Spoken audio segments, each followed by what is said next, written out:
This is Burn This Book, a banned books book club featuring Nicole and Eden. This week's book is The House of Spirits by Isabel Allende, which was published in 1982. So this is Isabel Allende's first novel, which is quite impressive. It's called The House of the Spirits, and it's a novel that spans 4 generations of the Trueba family and their struggles with class, political upheaval, fate, the role of women, and ultimately genealogy and family history.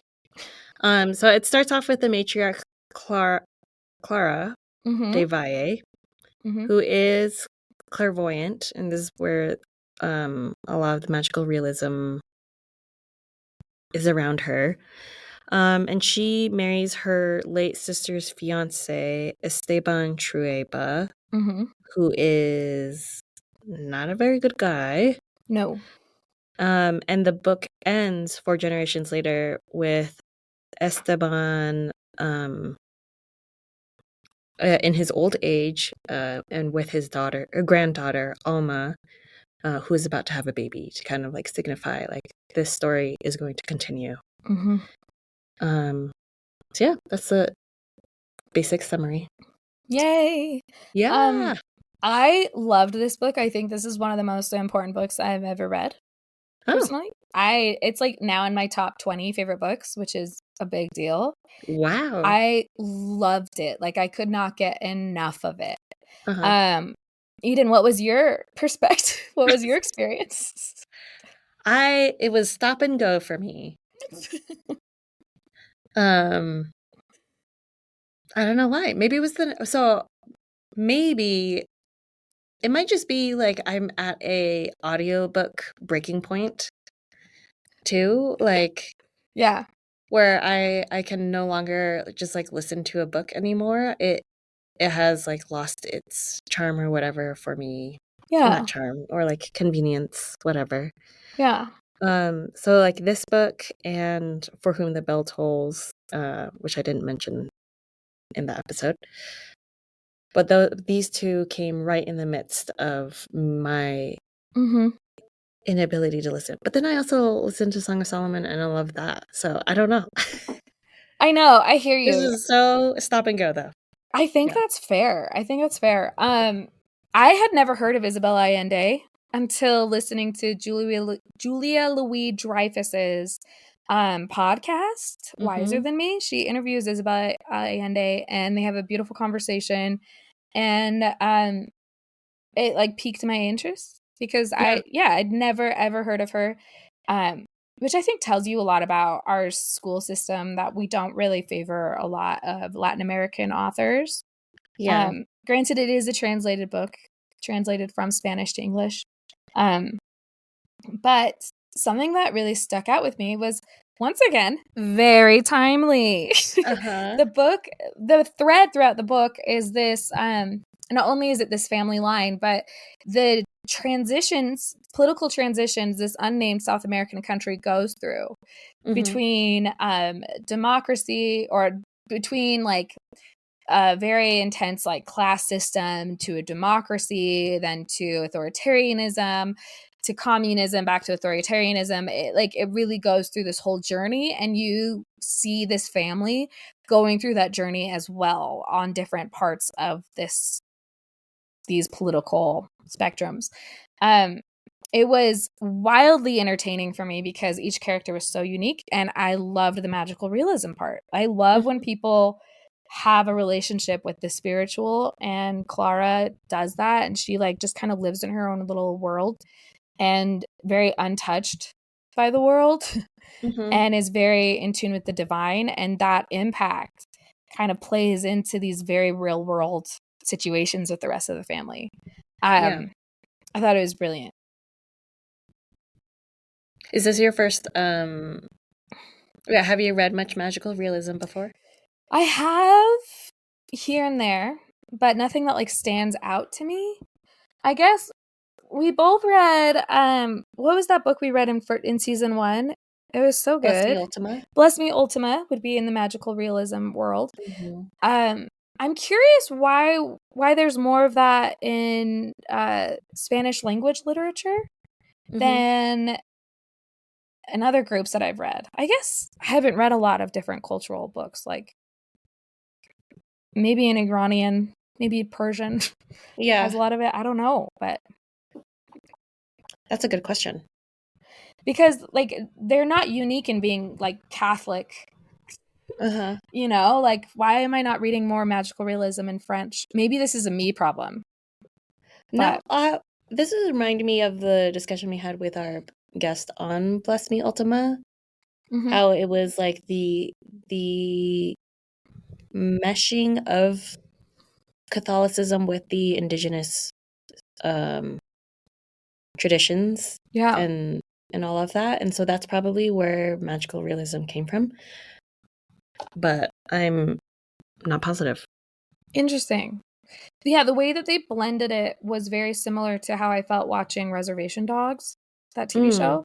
Yeah. They go into that as well. They like approach spirituality and religion and all of those, like the thin sheath between the spiritual and the secular. They like approach that very seamlessly throughout the plots. Each episode somehow that it makes it feel comfortable, not necessarily like they're pushing something on you, or it just feels like a fact in that natural universe. Yeah. Whereas this too, it was just like everyone acknowledged that Clara was like a little bit kooky and a little bit distant, but it was just like a fact. She could sense things. She heard different things. She communed with different spirits, and everyone was like fine with it. Except for when she'd bring in like other older ladies and men who would come in and like do seances with her. People were like, they're kind of a bit much. But with Clara, they were fine with it, which was really interesting where they drew the line. Do you think it is because she is like the matriarch of the family? I think so. And I think it's also because it feels really authentic to her, because she'd always been very clairvoyant, like even as like a tiny, tiny child. And that was made very clear in the book. And I think that we as people, like when it's authentic, it's easier to swallow when people have like just leaned into a new practice. Like I feel this in the yoga community all the time. The white yoga community, where it's like, oh, this is just like a new set of chains that you're like ascribing to in order to get the results that you want, because none of the other groups have worked. But it doesn't necessarily feel authentic, but it's like, okay, you're going to start manifesting using all this language, kind of co-opting it, and it's going to feel kind of icky. Because it's just blended with consumerism. It's like there's just like a whole thing. And I know that like they'll move on to another fad that will meet their needs for whatever purposes. It doesn't feel that way with Clara at all. Clara feels like very like she's just an inherently spiritual person. It's just part of her DNA. And I think that way, like my sister Karina reminds me of that a lot, where she's just like inherently a very like soulful person. She's just always been that way. The well runs deep. But yeah, I don't know. Does that ring true to you, Eden? Like with people like with this kind of stuff? Yeah, that phrase, the well runs deep. Like that's kind of how I feel about your whole family, Nicole. Where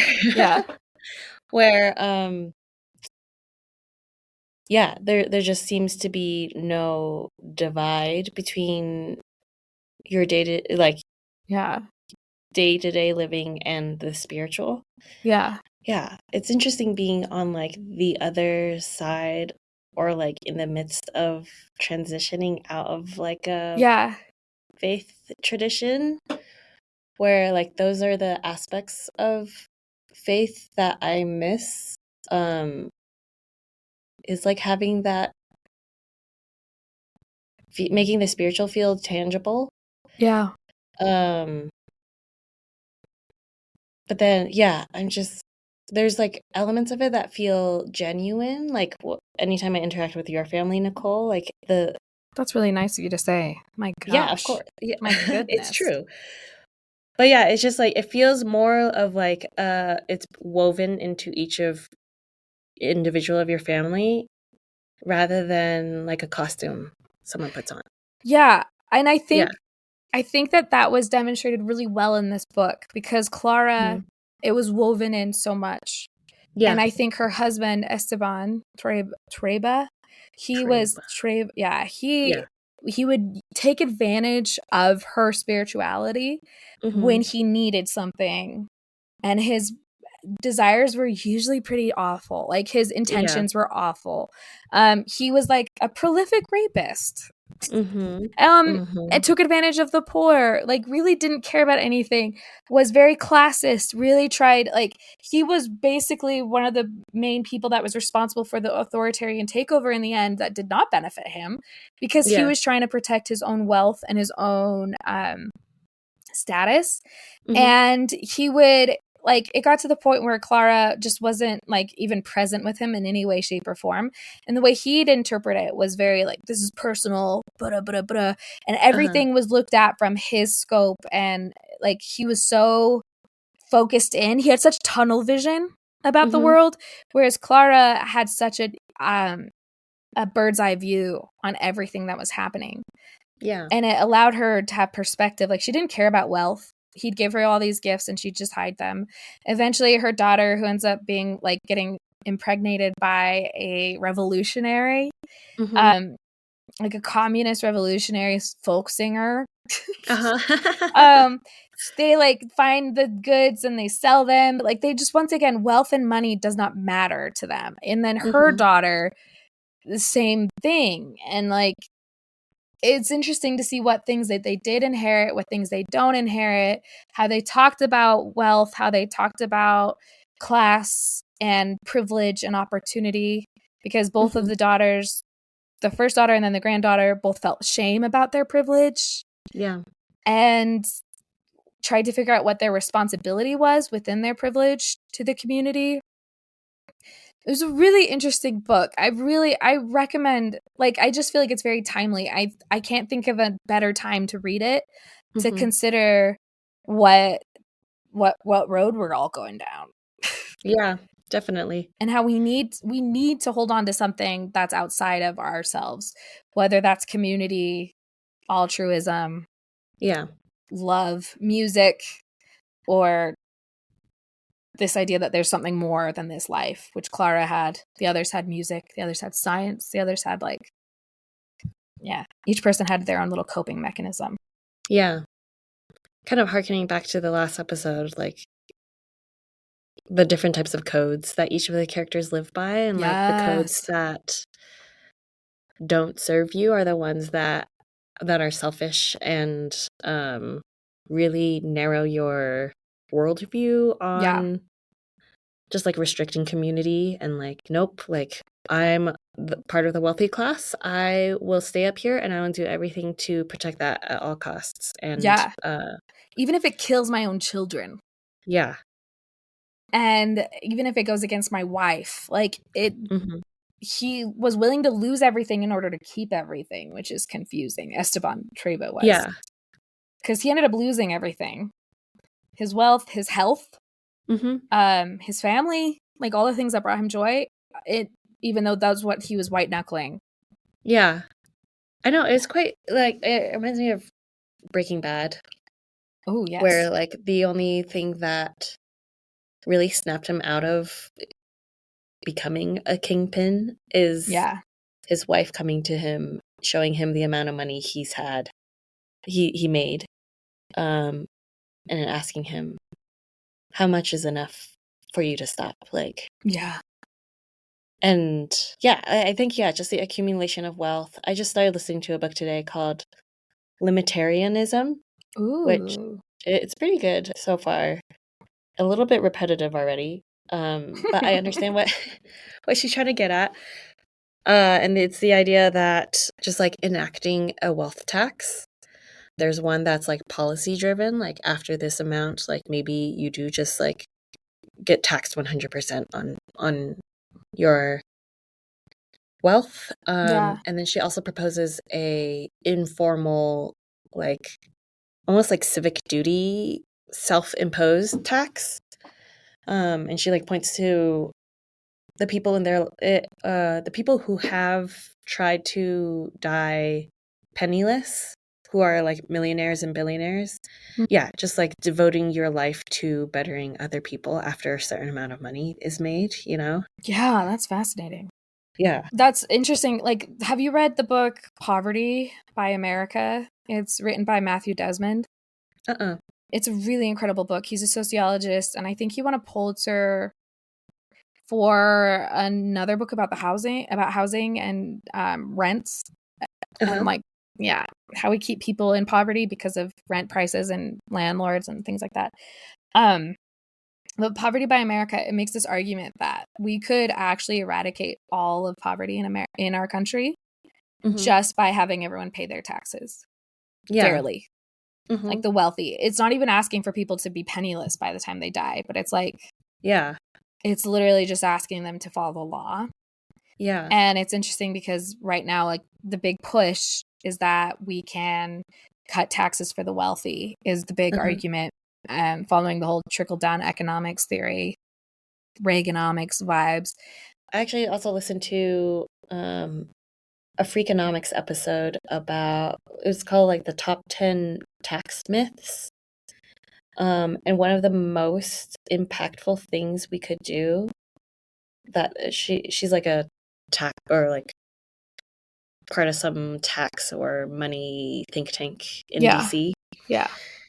Anyway, what she says is the most impactful thing we can do to like lower our deficit and also to improve the state of the union is it's like a form of libertarianism of, after you've made this much amount of money in your life, to just give up your Social Security. Because like the wealthy retired people are still receiving a Social Security. And like they're probably just like using that to keep on amassing wealth through investments and all of that. But yeah, Social Security is meant to be a security blanket, not a income source. Well, yeah. And so if the wealthy like voluntarily like gave up their Social Security, like how many people can we lift out of poverty with that alone? Yeah. That's so interesting. There's so many tactics. What's fascinating in these conversations is people that are against any kind of sacrifice or any, like, not even that's, I don't even think we can really call that a sacrifice. Yeah. If you're already wealthy and you're not accepting Social Security, is how poverty is spoken about. Often by the wealthy. There's a prosperity gospel attuned to it, where it's like, well, they deserve that. They're not as smart. If they worked harder, yada yada. Esteban Treba, that's his like whole shtick. Was that the people, like, when he got to his little like countryside estate, that the people living there needed him to guide them like a shepherd with sheep, kind of, because they were so lazy, so dirty, there was so much poverty, there was so much disease. So he was what brought in like society, not society, civilization. He civilized them, which is an interesting idea of how the wealthy can colonize their own community. But it was very much like, it's very much us versus them. And so even when he leaves, he claims that the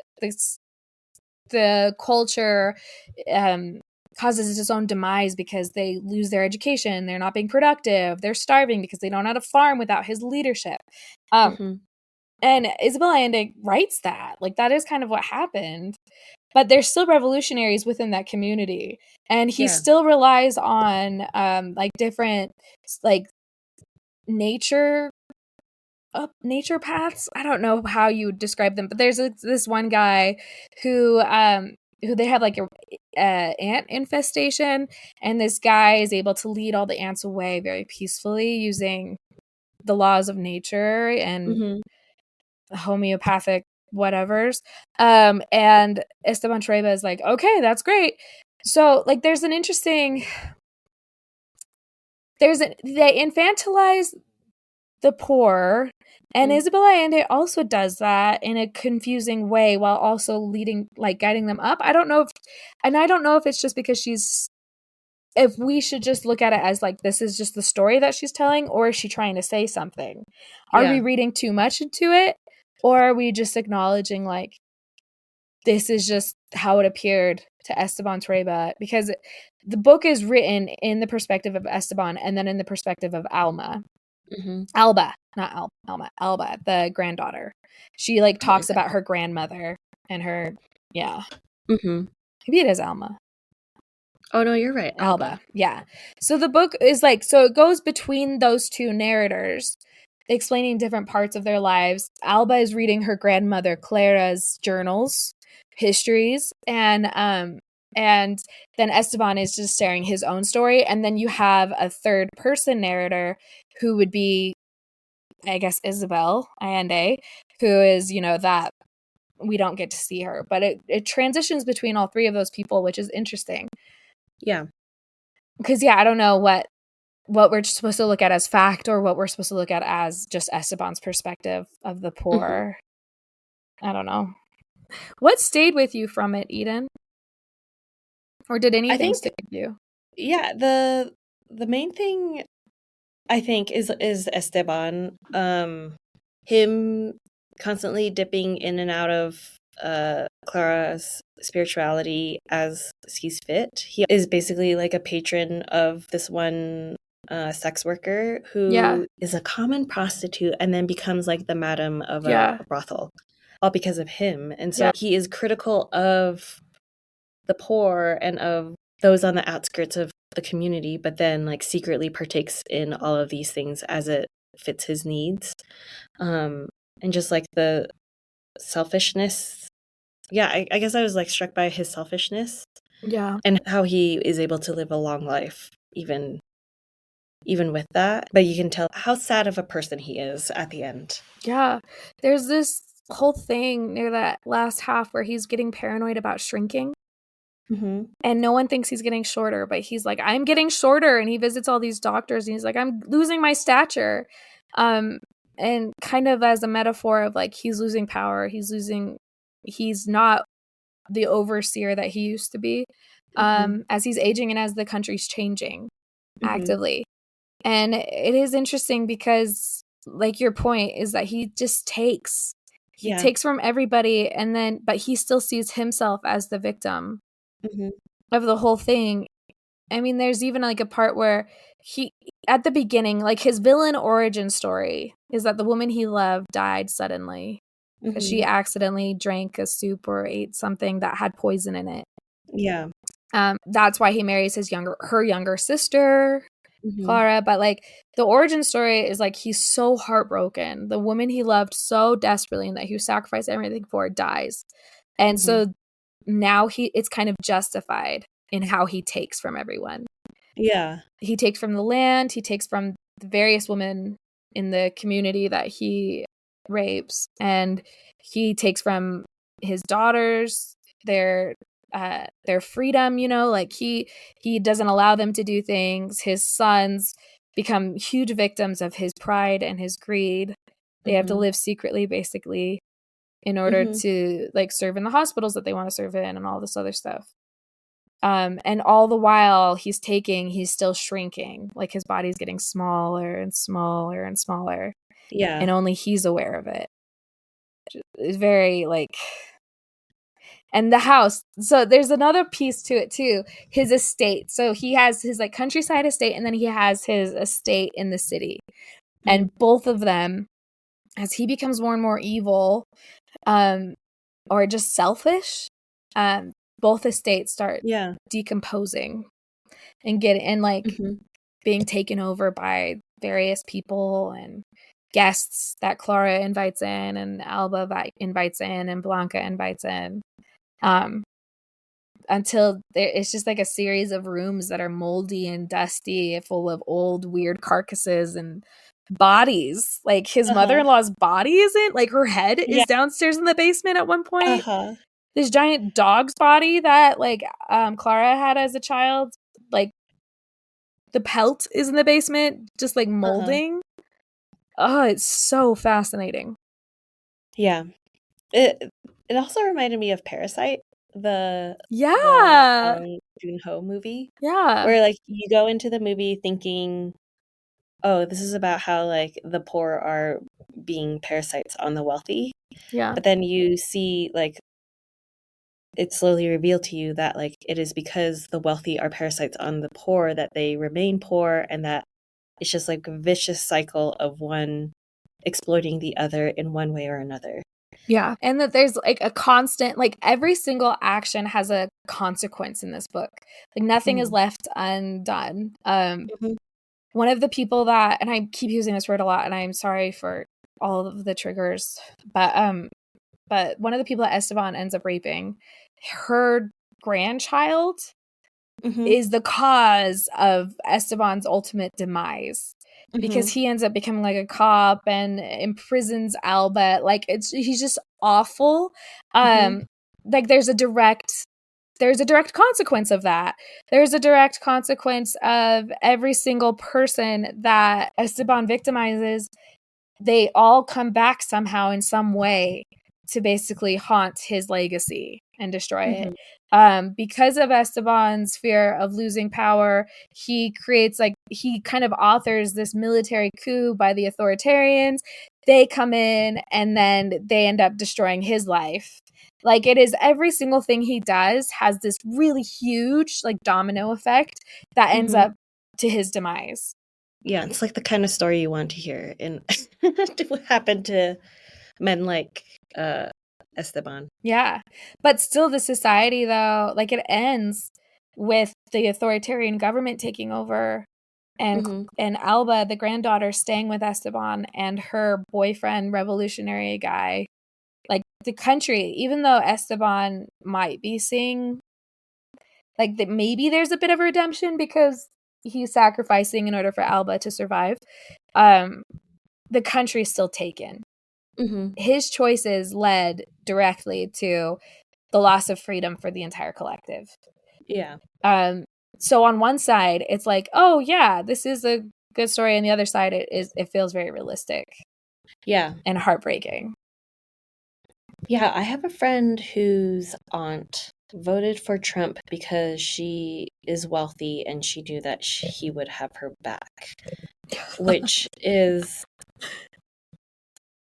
like, yeah, very harkens to this book where no, the system doesn't care about you. No. The people in authority do not actually care about you. No. Even if like you believe that they will care for you, like time and time again, like these authoritarian regimes only has one thing in mind, which is to collect and hoard power. Yeah. At the cost of everything. Yeah. And it's that bird's eye view that a lot of these people are missing, I think. That Clara so clearly, clairvoyant, clarity, was able to see. You know, it was the tunnel vision that ultimately is the destruction of the selfish. Yeah. I really loved the book, though. Yeah. Any guesses as to why it was banned? Yeah, I think all the political stuff. I think also the language. There's a point where Jamie, Clara's son, Clara and Esteban's son, he performs an abortion for someone in the family's, like a friend. There's a lot of premarital sexual relations. And the rape stuff was really hard to read. I wanted to skip over it, but I was also like, I don't know what I'm missing. But that was really awful to read. Like, it was just so, not graphic necessarily, but like, just so blunt. I hated it. It was so pervasive. Yeah. I hated it. Yeah. Ugh. Yep. Okay. Those are my guesses too. Okay, so it's gonna be like witchcraft, huh? Yes. The magical realism. Okay, House of Spirits in the United States school curriculum has been challenged on multiple occasions, most often for the stated reasons of explicit sexual content and depictions of violence. So in Virginia, a parent brought packets of excerpts from the House of Spirits with the heading, "Would you allow your 16-year-old daughter to read this material? And if not, why should the public school be allowed to require my 16-year-old daughter to read this material?" So despite this demonstration, the Virginia County School Board voted not to ban the novel from school curriculum. Explicit content in Maryland, the depiction of necrophilia in which a young medical student kisses a female corpse. And then in California, the novel was challenged for its anti-Christian views, pornographic depictions, and violence and sexual abuse. So there's that. Oof. Oh, I was going to make a joke response as to why it was banned. And it's because the movie stars Meryl Streep as Clara and Jeremy Irons as Esteban. What? And Winona Ryder as Blanca. Let's get the whitest people we can possibly find. Glenn Close? Uh-huh. Who does she play? Is the sister-in-law, Ferula? Oh my gosh, that's tough. The only Hispanic star is Antonio Banderas as Pedro Tercero Garcia. Ooh, I'd love to see that. Uh-huh. Wow, that's wild. Yeah. So, Meryl Streep. That is bonkers. That is truly bonkers. Let's get every white Anglo-Saxon Protestant in this movie. Wow. Do they do accents? I have no idea. Oh, we have to watch it. Yeah. Woof. Well, sweet. Yes. Thank you for listening. I loved this. Read it. Read this book.